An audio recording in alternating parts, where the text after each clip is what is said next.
Patay ang 3 menor de edad matapos na sumalpok ang sinasakyang motorsiklo sa closed van sa Santa Barbara, Pangasinan. Nagbabalik sa report si CJ Turida.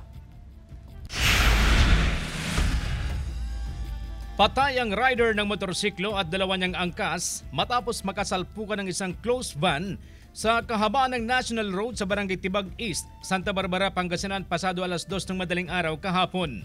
Pawang menor de edad ang mga biktima na isang lalaki at dalawang babae, kabilang ang rider.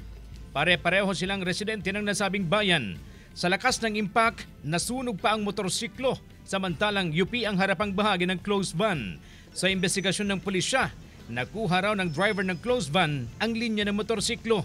Ayon sa ina ng lalaking biktima, itinakas daw ng anak ang motorsiklo ng kanilang kamag-anak. Kasi po bandang alas 10 pa po, tinignan po ng asawa ko dun sa kwarto. Andun pa po siya, naglalaro sila ng bata. Opo. Tapos akala po namin talagang hindi na siya alis kasi binilin ko pa siya, huwag ka nang umalis. Anak kasi masakit yung ulo ko. Upo mama, sabi niya.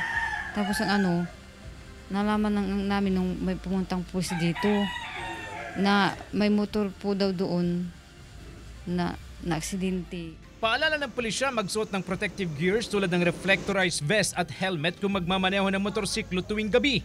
Huwag din magsakay ng mahigit sa isang back ride. Lumalabas po sa investigation natin na yun pong driver ng van ang nag-encroach, kumbaga siya po yung pumunta po doon sa linya ng motor. Wala pang pahayag ang driver ng van. Kasama si Ron Tanyedo, CJ Turida, One North, Central Luzon.